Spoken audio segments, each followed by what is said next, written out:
Les jeudis 4 et vendredi 5 septembre 2025, l'Agence territoriale de développement agricole du Pôle 7 a organisé 2 sessions de formation à l'endroit des agriculteurs du Mono et de l'Ouémé. Après l'Okossa, c'est la ville de Porto Novo qui a accueilli les participants. Au menu, un thème essentiel, les normes de construction des bâtiments d'élevage en aviculture, un facteur déterminant pour la réussite des exploitations. Une formation de grande utilité pour les acteurs. La formation vise essentiellement à renforcer les capacités des acteurs, notamment sur les normes de construction. Et puisque la productivité étant un ensemble de facteurs, la connaissance de ces normes permet à ce que les acteurs fassent moins d'efforts. Parce que pour construire, ce n'est pas négligeable, c'est vraiment important. C'est des ressources qui sont engagées et les acteurs y vont sans un minimum de connaissances. Et c'est à la fin que nous constatons que les bâtiments ne correspondent pas ou ne répondent pas aux normes qu'il faut pour permettre à ce que nous ayons cette bonne productivité-là. Au cours de cette formation, la personne ressource a abordé plusieurs points essentiels, soulignant l'importance de la maîtrise technique et du respect des normes.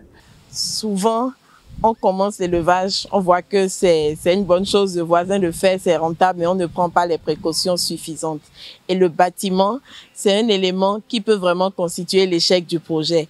Donc aujourd'hui, j'ai eu du plaisir à parler de ce thème sur invitation de l'agence de développement Pôle 7, l'agence territoriale de développement agricole Pôle 7, donc la TDA Pôle 7, qui met en œuvre ces formations qui font toucher du doigt les principaux préalables aux éleveurs.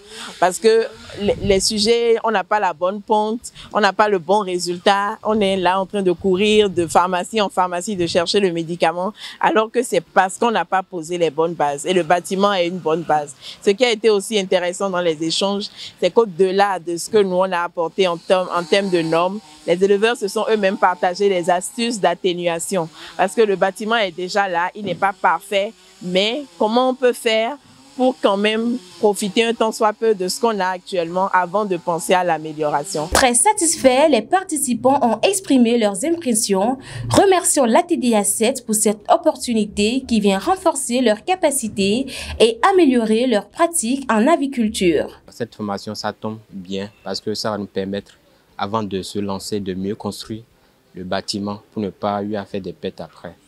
Donc aujourd'hui, j'ai retenu plusieurs choses. Déjà, les normes, comment choisir par exemple un site, les critères de sélection de site. Le site doit être par exemple accessible en tout temps et en toute période.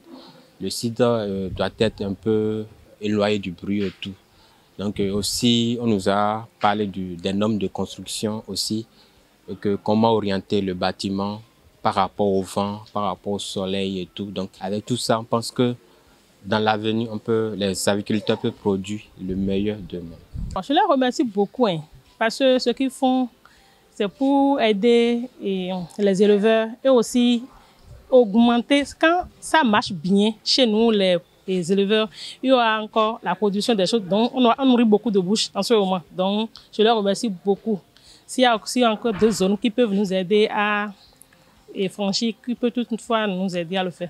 À l'endroit des participants, plusieurs recommandations ont été formulées en vue d'une meilleure application des acquis sur le terrain. Un message à l'endroit de ces participants, c'est déjà de commencer par implémenter pour les éléments qui ne nécessitent pas de cours. Les éléments qui ne nécessitent pas de cours, parce qu'il y en a beaucoup dont on a parlé au cours de la formation, ils peuvent déjà commencer par les implémenter. Et progressivement, en fonction des ressources, de leurs ressources, progressivement améliorer la qualité de leur bâtiment pour que cela puisse répondre aux normes. Les autorisations nécessaires qu'il faut avoir et pour davantage se professionnaliser dans ce qu'ils sont en train de faire, les autorisations nécessaires. On a également échangé et c'est déjà de commencer par prospecter ces différents éléments pour pouvoir aller à la professionnalisation. À travers ces sessions de renforcement de capacités, la TDA du pôle 7 confirme son engagement à accompagner les producteurs du Mono et de Lomé vers une aviculture moderne, respectueuse des normes et véritablement compétitive.